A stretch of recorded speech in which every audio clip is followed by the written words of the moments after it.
Hallelujah. ദൈവത്തിന് സ്തോത്രം. എല്ലാ പ്രിയപ്പെട്ടവർക്കും യേശു കർത്താവിൻ്റെ നാമത്തിൽ എൻ്റെ സ്നേഹവന്ദനം. പ്രിയമുള്ളവരെ, നമ്മൾ പുറപ്പാട് പുസ്തകത്തിൽ നിന്നും സമാഗമന കൂടാരത്തെക്കുറിച്ചുള്ളതായ പഠനത്തിൻ്റെ 7ാമത്തെ പാർട്ടാണ് ഇന്ന്. ഇത് ലാസ്റ്റാണ്. സമാഗമന കൂടാരത്തെക്കുറിച്ചുള്ള ലാസ്റ്റ് പാർട്ടാണ് പഠിച്ചുകൊണ്ടിരിക്കുന്നത്. പുറപ്പാട് പുസ്തകത്തിലെ തന്നെ ഏറ്റവും പ്രധാനപ്പെട്ട ഒരു പഠനമാണ് സമാഗമന കൂടാരത്തെക്കുറിച്ചുള്ള പഠനം. നമ്മൾ അതിനകത്തുള്ള എല്ലാ സമാഗമന കൂടാരത്തിൻ്റെ ഓരോ ഭാഗങ്ങളും പഠിച്ചു. അതിൻ്റെ ഉപകരണങ്ങളെക്കുറിച്ചാണല്ലോ ഇപ്പോൾ പഠിച്ചുകൊണ്ടിരിക്കുന്നത്. ഇപ്പോൾ അതിവിശുദ്ധ സ്ഥലത്തുള്ള 2 ഉപകരണങ്ങൾ, ഒന്ന് നിയമപ്പെട്ടകവും അതിൻ്റെ മുകളിലുള്ള കൃപാസനവും, അത് രണ്ടുമാണ് ഇന്ന് നമ്മൾ ചിന്തിക്കുന്നത്. അത് ഉണ്ടാക്കുവാൻ കൊടുത്തിരിക്കുന്ന നിർദ്ദേശങ്ങൾ പുറപ്പാട് 25-ാം അധ്യായത്തിൻ്റെ 10 മുതൽ 22 വരെയും, ഉണ്ടാക്കിയതിൻ്റെ വിവരങ്ങൾ 37 37-ൻ്റെ 1 മുതൽ 9 വരെയുള്ള വാക്യങ്ങളിൽ നമുക്ക് കാണാൻ കഴിയും. നിയമപ്പെട്ടകം ഖദിരമരം കൊണ്ടുണ്ടാക്കി തങ്കം കൊണ്ട് പൊതിഞ്ഞിരിക്കുന്നു. അത് കർത്താവായ യേശു ക്രിസ്തുവിനെയാണ് നിയമപ്പെട്ടകം കാണിക്കുന്നത്. ദൈവത്തിൻ്റെ പൂർണ്ണ ദൈവത്വവും യേശു ക്രിസ്തുവിൻ്റെ പൂർണ്ണമായ ദൈവത്വവും മനുഷ്യത്വവും ഉള്ളതുകൊണ്ടാണ് ഇങ്ങനെ ഖദിരമരം കൊണ്ടുണ്ടാക്കി തങ്കം കൊണ്ട് പൊതിഞ്ഞിരിക്കുന്നത്. കൃപാസനം തനിത്തങ്കം കൊണ്ടാണ് ഉണ്ടാക്കിയിരിക്കുന്നത്. അവിടെയാണല്ലോ ദൈവം ഏറ്റവും വിശുദ്ധമായ സ്ഥലത്ത് പിതാവായ ദൈവം തന്നെ ഇറങ്ങി വരുന്നത്. എബ്രായർ 9-ാം അധ്യായത്തിൻ്റെ 4-ാം വാക്യം നമ്മൾ വായിക്കാം. പെട്ടകത്തിനകത്ത് വെച്ചിരിക്കുന്ന 3 സാധനങ്ങളെക്കുറിച്ച്. എബ്രായർ 9:4. അതിൽ പൊന്നുകൊണ്ടുള്ള ധൂപകലശവും മുഴുവനും പൊന്നു പൊതിഞ്ഞ നിയമപ്പെട്ടകവും അതിനകത്ത് മന്ന ഇട്ട് വെച്ച പൊൻപാത്രവും അഹരോൻ്റെ തളിർത്ത വടിയും നിയമത്തിൻ്റെ കൽപ്പലകകളും അതിന് മീതെ കൃപാസനത്തെ മൂടുന്ന തേജസ്സിൻ്റെ കിരൂപുകളും ഉണ്ടായിരുന്നു. അപ്പോൾ 3 കാര്യങ്ങൾ: മന്ന ഇട്ട് വെച്ച പൊൻപാത്രവും അഹരോൻ്റെ തളിർത്ത വടിയും നിയമത്തിൻ്റെ കൽപ്പലകകൾ. ഇത് 3 സ്വർഗത്തിൽ നിന്നുള്ളവയാണ്.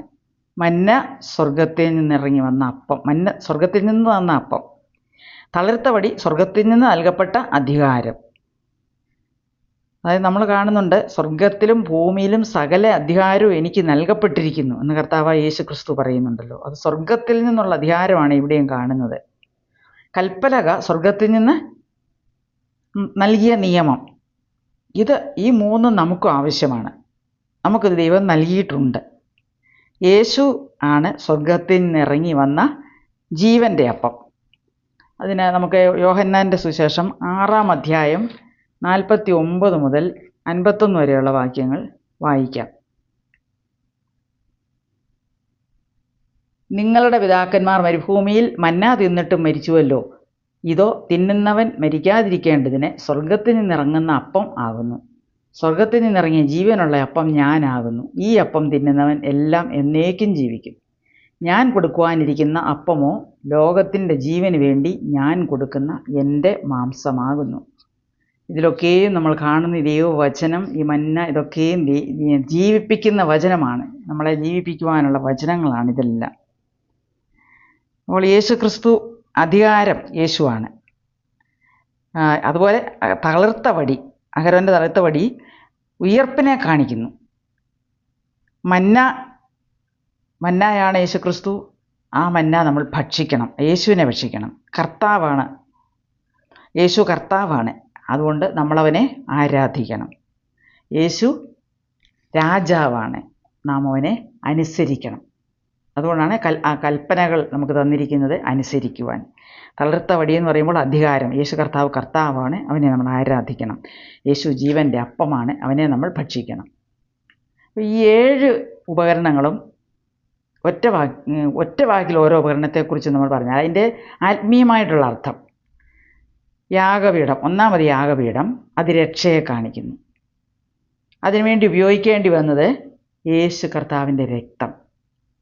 2ാമത് തൊട്ടി, താമ്രത്തൊട്ടി, വിശുദ്ധീകരണത്തെ കാണിക്കുന്നു. എങ്ങനെയാണ്? ദൈവവചനത്താൽ ആണ് നമ്മളെ വിശുദ്ധീകരിക്കുന്നത്. പുതിയ നിയമത്തിൽ നമ്മൾ യോഹന്നാൻ്റെ സുവിശേഷത്തിൽ വായിക്കുന്നുണ്ടല്ലോ, പിതാവേ സത്യത്താൽ ഇവരെ വിശുദ്ധീകരിക്കണമേ, നിൻ്റെ വചനം സത്യമാകുന്നുവല്ലോ. അപ്പോൾ ആ തൊട്ടി അവിടെ വെച്ചിരിക്കുന്നത്, കൈകാലുകൾ കഴുകാൻ കൊടുത്തിരിക്കുന്നത് ഈ വിശുദ്ധീകരണത്തിൻ്റെ ആവശ്യത്തെ കാണിക്കുന്നു. പിന്നീട് നിലവിളക്ക് വെളിച്ചം കൊടുക്കുവാനാണല്ലോ.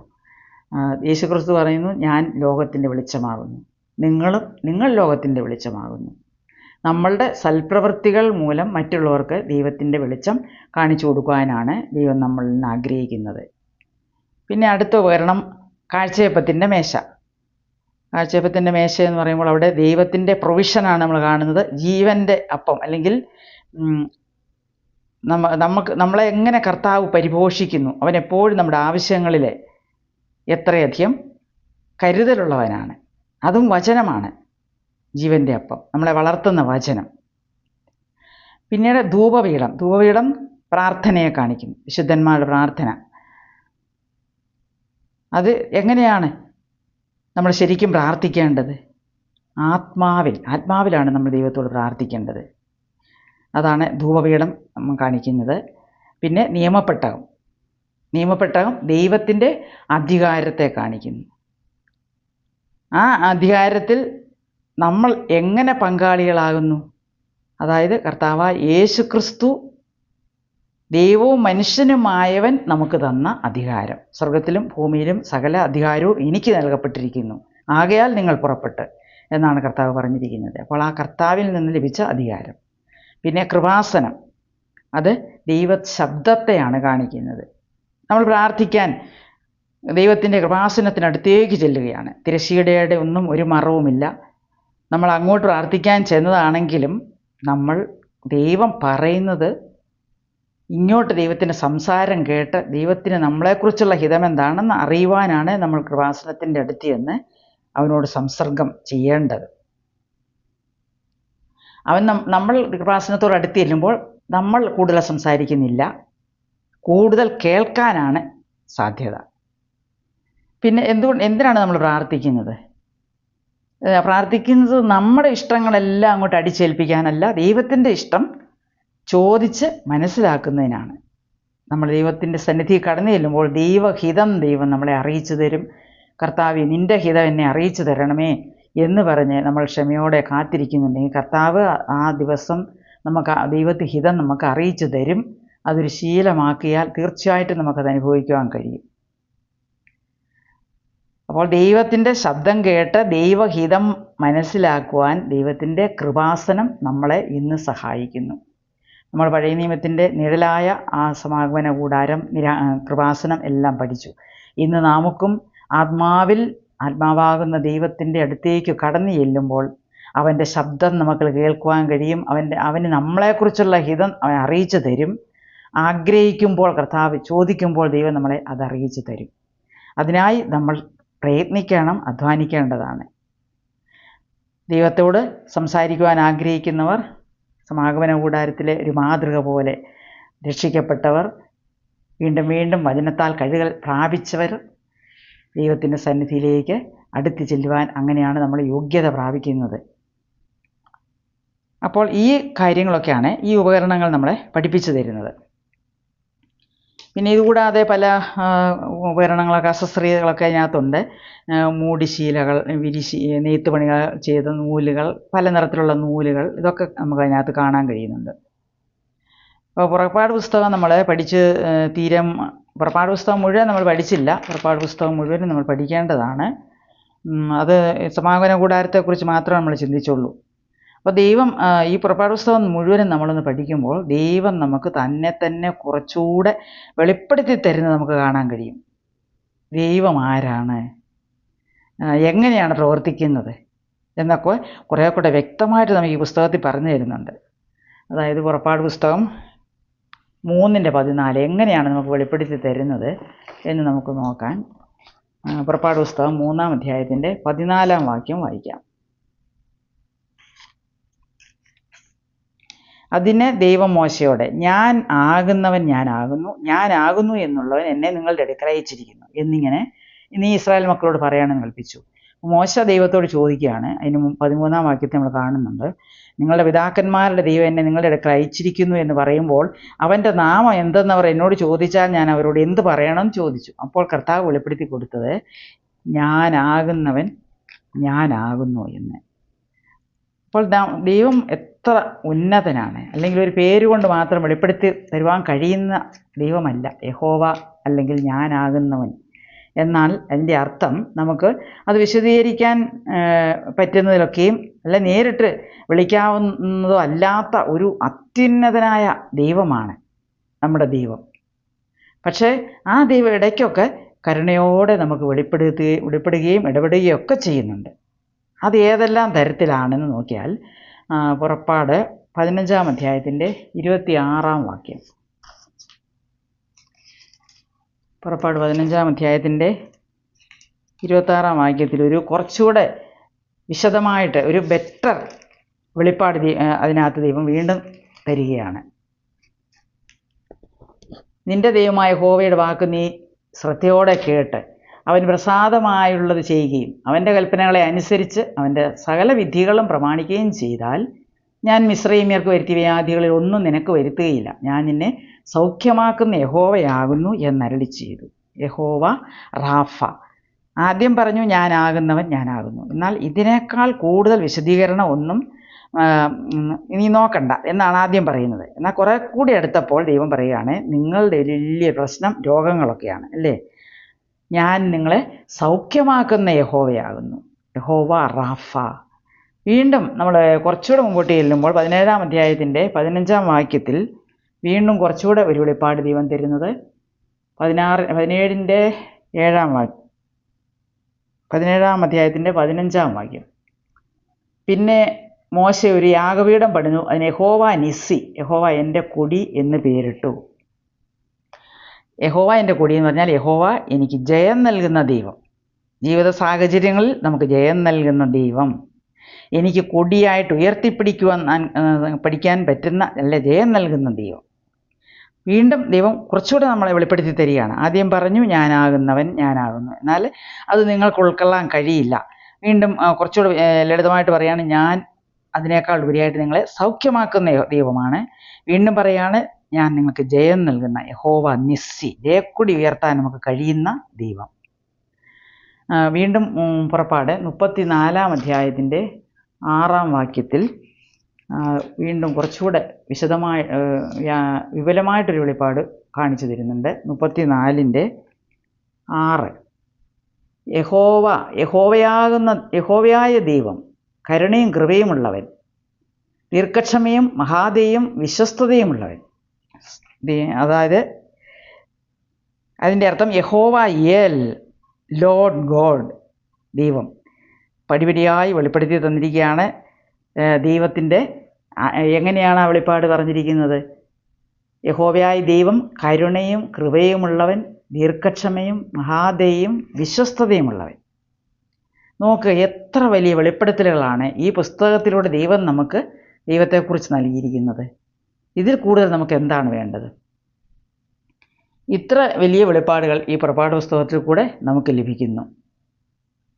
അതായത് ആദ്യം ഐ ആം മച്ച് ഗ്രേറ്റർ, പേര് ചോദിച്ചു കഴിഞ്ഞാൽ പേര് വെളിപ്പെടുത്താൻ കഴിയാത്തവണ്ണം അത്യുന്നതൻ, ഞാൻ നിങ്ങളെക്കാൾ വളരെ ഉയർന്നവൻ, അതാണ് ഞാനാകുന്നവൻ ഞാനാകുന്നു. എന്നാൽ ഇതിനകത്ത് ഇത് മാത്രമല്ല, യേശുക്രിസ്തുവിനെക്കുറിച്ചുള്ള വലിയ ചിത്രങ്ങളും വെളിപ്പാടുകളും ഈ പുറപ്പാട് പുസ്തകത്തിനകത്ത് നമുക്ക് തന്നിട്ടുണ്ട്. അത് നമുക്കൊന്ന് ഓരോന്ന് പറയാം. ഒന്നാമത് പെസഹ കുഞ്ഞാട്. നമ്മുടെ പെസഹ കുഞ്ഞാടും അറുക്കപ്പെട്ടിരിക്കുന്നു, അത് ക്രിസ്തു തന്നെ. അപ്പോൾ പെസഹ കുഞ്ഞാട്, അന്ന് അറുക്കപ്പെട്ട പെസഹ കുഞ്ഞാട് ക്രിസ്തു തന്നെ. രണ്ടാമത് നമുക്ക് വേണ്ടി പിളർക്കപ്പെട്ട പാറ, അത് 17-ാം അധ്യായത്തിൻ്റെ 6-ാം വാക്യത്തിലാണ് നമ്മൾ വായിക്കുന്നത്. പുറപ്പാട് 17-ൻ്റെ 6. നമുക്ക് വേണ്ടി പിളർക്കപ്പെട്ട പാറ. ഞാൻ ഹോറേബിൽ നിന്റെ മുൻപാകെ പാറയുടെ മേൽ നിൽക്കും, നീ പാറയെ അടിക്കണം, ഉടനെ ജനത്തിന് കുടിപ്പാൻ വെള്ളം അതിൽ നിന്ന് പുറപ്പെടുമെന്ന് കൽപ്പിച്ചു. ഇസ്രായേൽ മൂപ്പന്മാർ കാണുകയും മോശ അങ്ങനെ ചെയ്തു. അത് നമുക്കൊന്ന് പുതിയ നിയമത്തിനകത്തും അതിനെക്കുറിച്ചുള്ള വിശദമായ കാര്യങ്ങൾ നമുക്ക് കാണാൻ കഴിയും.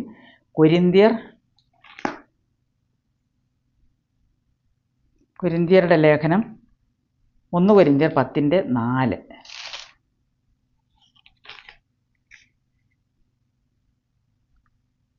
എല്ലാവരും ഒരേ ആത്മീയ ആഹാരം തിന്ന് എല്ലാവരും ഒരേ ആത്മീയ പാനീയം കുടിച്ചു. അവരെ അനുഗമിച്ച ആത്മീയ പാറയിൽ നിന്നല്ലോ അവർ കുടിച്ചത്, ആ പാറ ക്രിസ്തു ആയിരുന്നു. അപ്പോൾ ആ പഴയ നിയമത്തിൽ പറഞ്ഞിരിക്കുന്ന കാര്യം തന്നെയാണ് കൊരിന്ത്യ ലേഖനത്തിൽ പറയുന്നത്. അവരെ അനുഗമിച്ച ആത്മീയ പാറ ക്രിസ്തു ആയിരുന്നു. അപ്പോൾ ക്രിസ്തുവിനെക്കുറിച്ചുള്ള എത്ര വെളിപ്പാടുകളാണ് ഇതിനകത്ത് നമ്മൾ കാണുന്നത്. മൂന്നാമത് തീ കത്തിയ മുൾപ്പടർപ്പ്, അവിടെയും പ്രത്യക്ഷപ്പെട്ടത് ക്രിസ്തുവായിരുന്നു. സ്വർഗത്തിൽ നിന്നും പൊഴിഞ്ഞ മന്ന ക്രിസ്തുവായിരുന്നു. ഞാൻ ജീവൻ്റെ അപ്പമാകുന്നു എന്ന് കർത്താവ് പറഞ്ഞല്ലോ. പിന്നെ സമാഗമന കൂടാരം ക്രിസ്തുവായിരുന്നു. അതുകൂടാതെ അഹരോനും മോശയൊക്കെയും യേശുവിൻ്റെ പ്രതീകങ്ങളായിരുന്നു. അപ്പോൾ ഉടനീളം ദൈവത്തിൻ്റെ വെളിപ്പാടുകളും കർത്താവായ യേശു ക്രിസ്തു ആരാണെന്നും നമുക്കവിടെ നിഴലായിട്ട് വെളിപ്പെടുത്തി തന്നിരിക്കുന്ന ഒരു പുസ്തകമാണിത്.